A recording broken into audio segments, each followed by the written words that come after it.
Hello दोस्तों, नमस्कार। कैसे हैं? आशा करता हूँ आप लोग ठीक ही होंगे। आज हम आपके बीच जो टॉपिक लेके आए हैं उस टॉपिक को पूर्व परिचित होंगे ऐसे बता देता हूँ। आज का टॉपिक है अलंकार। अलंकार क्या है, सबसे पहले इस विषय पर चर्चा करेंगे। अलंकार का अर्थ होता है आभूषण।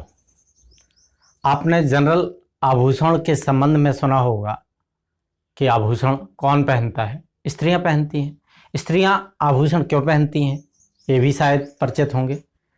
आभूषण स्त्रियां इसलिए पहनती हैं कि उनकी सुंदरता में चार चांद लग जाते हैं, सुंदरता बढ़ जाती है। स्त्री की सुंदरता बढ़ाने के लिए जिस प्रकार आभूषण का प्रयोग करते हैं उसी प्रकार हम काव्य की शोभा बढ़ाने वाले तत्वों को भी जब प्रयोग करते हैं उनको काव्य का अलंकार कहते हैं। इसलिए काव्य की अलंकार की जो डेफिनेशन होगी, अलंकार की डेफिनेशन को हम कहेंगे कि काव्य की शोभा बढ़ाने वाले तत्वों को अलंकार कहते हैं। अब बात करते हैं अलंकार कितने प्रकार के होते हैं। अलंकार वैसे जनरल मुख्यतः दो प्रकार के होते हैं, शब्द अलंकार, अर्थालंकार। एक और है उभयालंकार, जिसको मैंने नहीं दिखाया है, पहले आप दो समझेंगे, शब्द अलंकार और अर्थालंकार। शब्द अलंकार क्या है? जहां किसी काव्य की शोभा, जहां पर किसी काव्य की शोभा शब्दों के माध्यम से बढ़ाई जाती है वहां पर शब्द अलंकार होता है। जैसे आपको एक उदाहरण देता हूं, जैसे पीपर पात सरस मन डोला। पीपर के पत्ते के समान हृदय डोलने लगा। तो इसमें आया अर्थ, इसमें अर्थ प्रयुक्त है, अर्थ के माध्यम से शोभा है। इसलिए हम इसे बिल्कुल नहीं कह सकते कि ये आपका अनुप्रास अलंकार है। अनुप्रास अलंकार के लिए आवश्यक है कि शब्दों से ही दिखाई देने लगता है कि इसमें अनुप्रास होगा। जैसे आपको एक उदाहरण ये सामने रखा है, रघुपति राघव राजा राम। इसमें कुछ अच्छा आपको दिखाई दे रहा होगा, इसमें विशेषता, इसकी शोभा दिखाई दे रही होगी कि प्रत्येक शब्द के आगे जो पहला वर्ण प्रयुक्त है वह रा है, और रा वर्ण प्रयुक्त है, मतलब इसकी विशेषता जो है वो किसके माध्यम से? शब्दों के माध्यम से दिखाई गई है। अतः यहां पर आपका शब्द अलंकार है। और ये देखें कितने प्रकार के होते हैं, तो ये मुख्यतः तीन प्रकार के होते हैं: अनुप्रास अलंकार, यमक अलंकार और श्लेष अलंकार। अनुप्रास अलंकार, अनुप्रास मीन्स होता है वर्ण की आवृत्ति। जब एक ही वर्ण की आवृत्ति बार बार होती है तो वहां पर अनुप्रास अलंकार होता है। जैसे रघुपति राघव राजा राम, इसमें रा वर्ण की आवृत्ति बार बार हुई है, इसमें रा वर्ण की आवृत्ति हुई है, अर्थात रा वर्ण बार बार आया है, अर्थात यहां पर, अतः यहां पर अनुप्रास अलंकार है। इसके बाद बात करते हैं यमक अलंकार की। यमक का अर्थ होता है युग्म। यमक वर्ण शब्द है युग्म का, तो युग्म का अर्थ होता है जोड़ा। जहां पर कोई शब्द जोड़े से प्रयुक्त हो, और जोड़े मतलब दो शब्द और दोनों का अर्थ अलग अलग हो। जैसे लिखा है, कनक कनकते सौगुनी मादिकता अधिकाय, या खाए बोराए जग वा पाए बोराए। तो मित्रों यहां पर गौर करेंगे कि एक कनक का अर्थ होता है सोना, और दूसरे कनक का अर्थ होता है धतूरा। दोनों की स्थिति जब ज्यादा हो जाती है तो इसका यह तात्पर्य है कि एक के खाने से व्यक्ति पागल होता है और एक को प्राप्त करने के बाद पागल होता है। अतः यहां पर यमक अलंकार है। इसके बाद बात करते हैं श्लेष।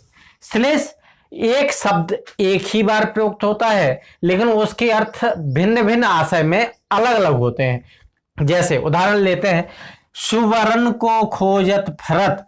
गौर करेंगे, कवि, व्यभिचारी, चोर। मतलब सुवर्ण का अर्थ अगर कवि के लिए लगाएंगे तो सुवर्ण का अर्थ अलग होगा, व्यभिचारी के लिए अलग होगा और चोर के लिए अलग होगा। सुवर्ण, वर्ण, वर्ण यानी अक्षर, सुमन अच्छा, अच्छे अक्षर की तलाश किसको होती है? अच्छे अक्षर को कौन तलाशता है? कवि तलाशता है। व्यभिचारी, व्यभिचारी जब स्त्रियों को चुराने वाला व्यक्ति जब स्त्रियों को चुराता है तो क्या देखता होगा?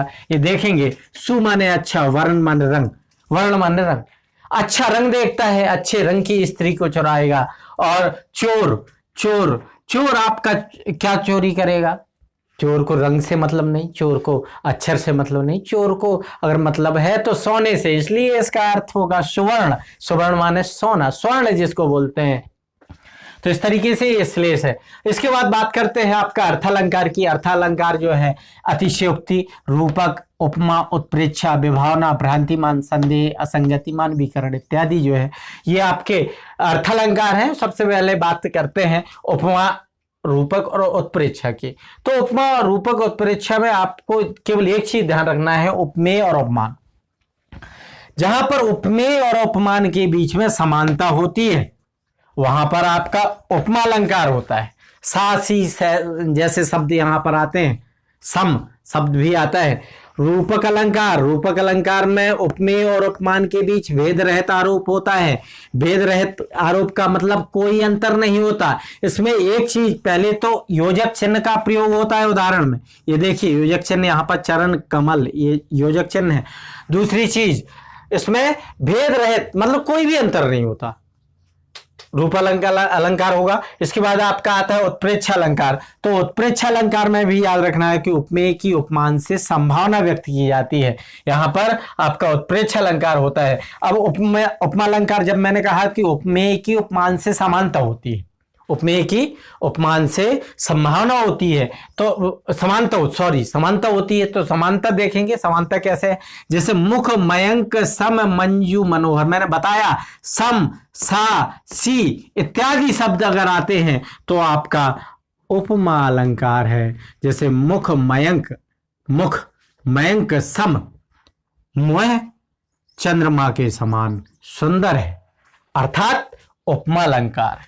रूपक अलंकार, भेद रहता रूप, मतलब दो चीजों के बीच में कोई अंतर नहीं। जैसे चरण, कमल, चरणों और कमल के बीच में कोई अंतर नहीं, योजक चिन्ह भी लगा है, अर्थात सीधे सीधे मान लेंगे कि आपका रूपक अलंकार है, क्योंकि चरण को सीधे कमल कहा गया और इसमें सा, सी, सम के बराबर की स्थिति नहीं लिखी गई, इसलिए रूपक अलंकार है। इसके बाद बात करते हैं उत्प्रेक्षा अलंकार की। उत्प्रेक्षा अलंकार में उपमेय की उपमान से संभावना व्यक्त की जाती है। यहाँ पर एक चीज और याद करेंगे, इसमें ट्रिक है कि इसमें मनु, मनहु, मानो, जनु, जनो, जानो इत्यादि शब्द अगर कहीं उदाहरण में है तो आप समझ जाइए कि उत्प्रेक्षा अलंकार है। जैसे मनहु, नील, मणि, शैल, पे, आटप प्रयोग, पहले तो सीधे सीधे दिखाई दे रहा है कि मनहु शब्द प्रयुक्त है, अर्थात यहां पर क्या है, आपका उत्प्रेक्षा अलंकार है। मानो तो समझ जाइए कि उत्प्रेक्षा अलंकार है। और इसमें संभावना है कि ऐसा लग रहा है कि नीलमणि पहाड़ पर सुबह हो गई है। और इसके बाद देखते हैं अतिशयोक्ति। अतिशयोक्ति में किसी बात को बढ़ा चढ़ा करके वर्णन जब किया जाता है, वैसा होता नहीं है, वैसा हो नहीं सकता, लेकिन उसकी बढ़ा चढ़ा के वर्णन किया जाता है। जैसे पानी परात को हाथ छुओ नहीं, नैनन के जल से पग धोए, मतलब परात के पानी को भगवान श्री कृष्ण ने नहीं छुआ। सुदामा जी आते हैं, सुदामा जी को देख करके उसमें कवि लिखता है, नरोत्तम दास जी ने लिखा है सुदामा चरित में कि पानी परात को हाथ छुओ नहीं, नैनन के जल से पग धोए, अपने नेत्रों के जल से उनके पैरों को धुल दिया। अर्थात कुछ लगता है जैसे यहां पर बढ़ा चढ़ा के वर्णन किया गया है, क्योंकि नेत्रों से आंसू इतने नहीं निकल सकते कि आंसू पैर धुल जाए। आंसुअन बहत पनारे एक अन्यत्र एक उदाहरण है। आंसुअन बहत पनारे, आंसुओं की पनरियां बहने लगे, ऐसा संभव नहीं है। ऐसे उदाहरण अगर कहीं हैं तो समझ जाइए आपका अतिशयोक्ति अलंकार है। इसके बाद भ्रांतिमान की बात करते हैं, जहां भ्रम की स्थिति बनी रहे, भ्रम रहे, हमेशा भूल रहे, पता न चले कि पहली चीज दूसरी है, ठीक है, भ्रम की स्थिति बनी रहे कि वो है या नहीं। जैसे नाक का मोती अधर की कांति से देखकर सहसा हुआ सुख मौन है, सोचता है या न सुख है कौन है। लक्ष्मण जी उर्मिला जी के नाक में वो बेशर जो पहने हुई थी उसमें एक लाल रंग की मोती लगी हुई थी।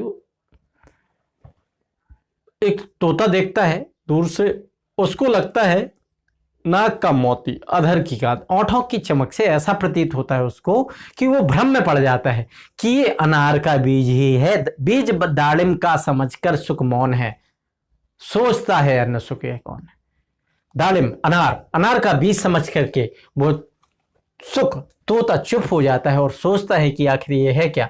इसलिए यहां पर सीधे सीधे हम समझेंगे कि आपका भ्रांतिमान अलंकार है। और संदेह की स्थिति, संदेह जहां होता है, जहां पर ये क्लियर ना हो, ये कंफर्म ना हो, ये निश्चित ना हो, संदेह बना रहे कि पहली चीज दूसरी है, दूसरी चीज पहली है।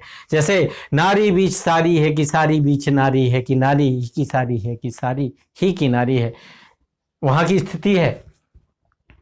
जब द्रौपदी का चिरहरण हुआ तो वहां पर देखने वाले लोग ये नहीं समझ पा रहे थे, इतनी साड़ी बढ़ती जा रही थी कि पता नहीं चल रहा था कि पूरी स्त्री ही साड़ी से बनी हुई है, यह साड़ी की ही स्त्री बनी हुई है। ऐसी स्थिति, नारी बीच सारी है कि सारी बीच नारी है, कि सारी ही की नारी है कि नारी ही की सारी है। इस तरीके से यहाँ पर संदेह अलंकार है। इस तरीके से आज हमने जो अध्ययन किया वो हमने अलंकारों का अध्ययन किया, और आशा है कि आपको यह वीडियो पसंद आया होगा। अगर आपको हमारे वीडियो पसंद आते हैं तो अधिक से अधिक शेयर करें, लाइक करें और सब्सक्राइब करें। धन्यवाद।